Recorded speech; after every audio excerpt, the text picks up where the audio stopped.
Hi everyone, welcome back to Coffee Books and Rain. I'm Rachel with my coffee, with my books and my reviews. No rain, but that's okay. I am trying to catch up on a few books that I have been reading lately, and I think this is going to be the last one for this evening, and then I'll have to record about 5 more episodes later this week. And gosh, I do have a plan, I promise I do, that's going to get me through most of the month of October. I've got my little list going on right here. But I wanted to talk to you guys about the book of the moment, which is Crimes That Inspired Agatha Christie, the facts behind the fiction. Sorry, just looking over. Leo finishes his food so fast. I am going to have to get him one of those little food bowls that's like a little puzzle, so he just eats it slower. He is such a chunky monkey, but I love that little man. He's so cute. Anyway, this book is by Jonathan Oats, and it is expected publication of September 30th of 2025. It is approximately 232 pages in hardcover, and I had the ebook, which didn't have any pictures, but I do wonder if there might be pictures in the other in the physical copy. Since it's only 232 pages, potentially not, but this book would be probably considered I feel like it's nonfiction, but I hate to be just absolutely nonfiction, but I think it is because it is considered or listed as true crime. So just kind of putting that out there for you guys that since it talks about the real crimes that happened in reality that potentially inspired Agatha Christie, I do feel as though this could be considered potentially nonfiction. Did you know that many of Agatha Christie's best-selling detective stories have their basis in reality? Who killed Charles Bravo and why? Asks the retired Superintendent Spence in Elephants Can Remember. He refers to an unsolved Victorian murder mystery, one of many allusions to real-life crime and criminals in Agatha Christie's fiction. The infamous Dr. Crippen, Jack the Ripper, John George Hay, and many other real killers, fraudsters, and spies, figures prominently in her plots, both explicitly and implicitly. Many of these cases belong to British criminal history. Sorry, I lost my line while I was reading. Others originate from the U.S. and France. They cover a time from the 18th century to the 1960s, showing that Agatha Christie was not only an inspired writer of fiction, but had a knowledge of true crime as well. There are even instances where she seems to have anticipated real-life crimes, as in the case of the infamous poisoner Graham Young. The book explains the reality of these criminals and crimes, some of which are well known and others largely forgotten, and how they are utilized in Agatha Christie's stories.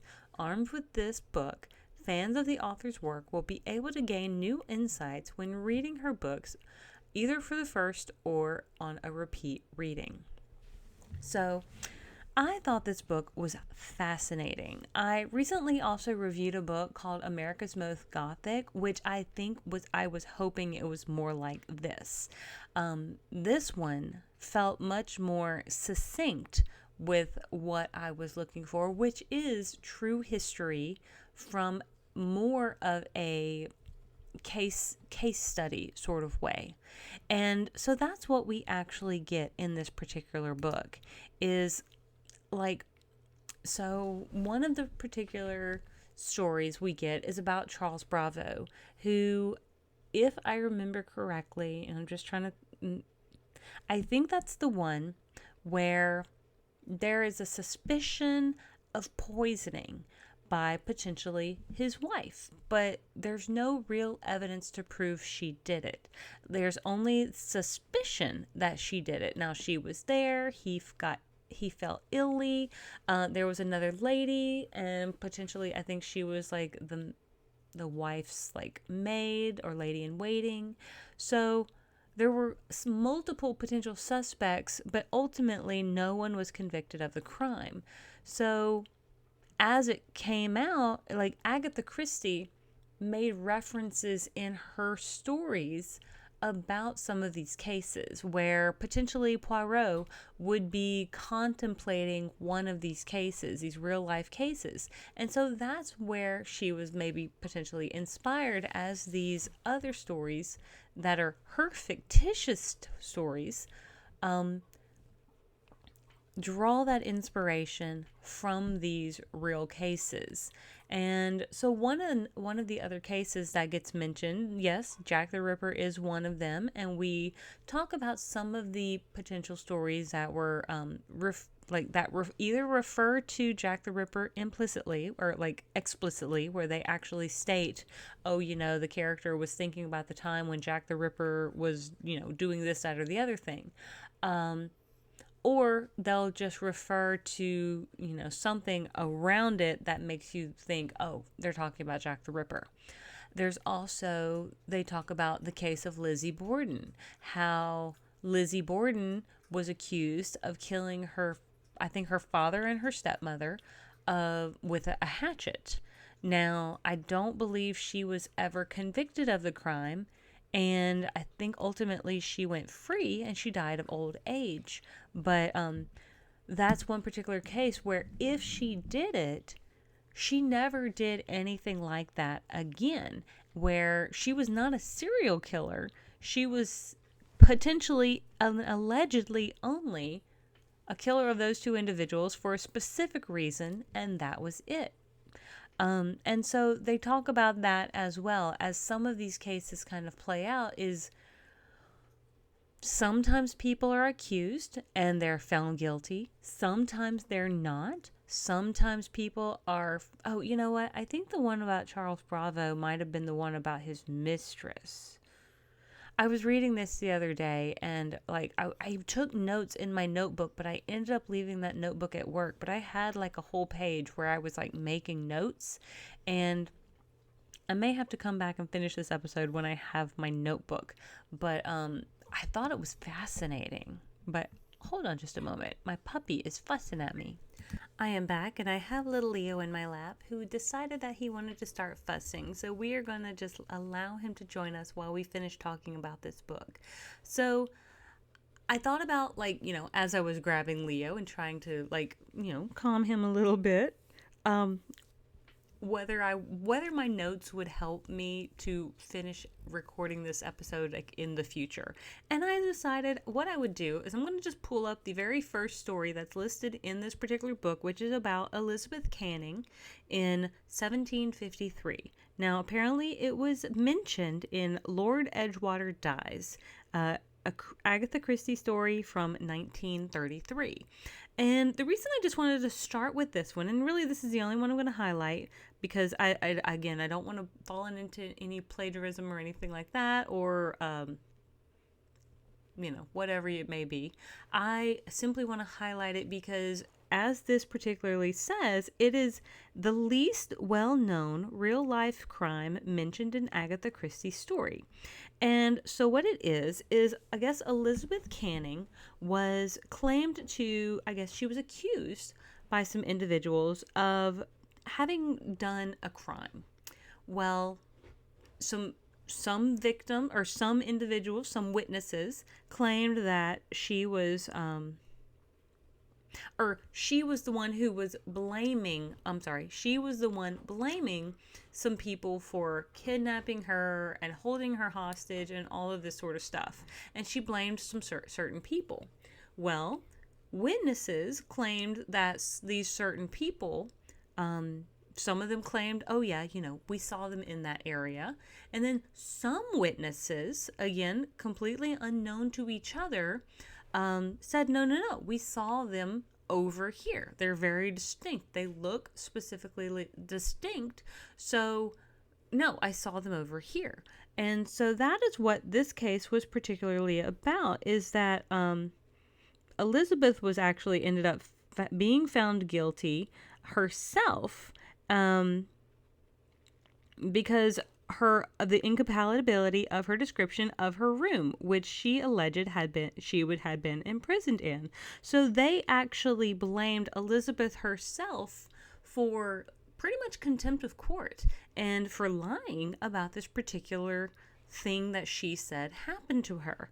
Which, the reason I wanted to highlight this particular case was not very long ago in the news, there was a lady, forget her name, but it was a pretty big case. She claimed the exact same thing. She claimed she was kidnapped, that she was held hostage by, as she stated, two Hispanic women in this particular room and all of this sort of stuff, but that she ended up getting free. And I wish I could remember her name off the top of my head, because it was a pretty big to-do. Like, it was on my YouTube channels for case studies.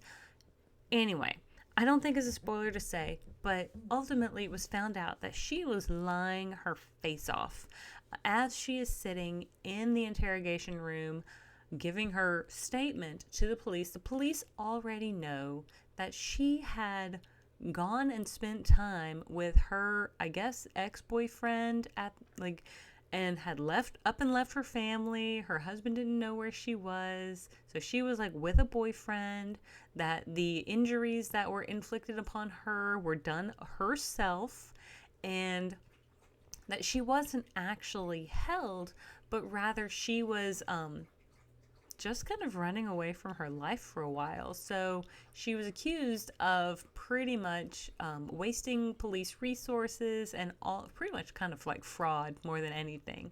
And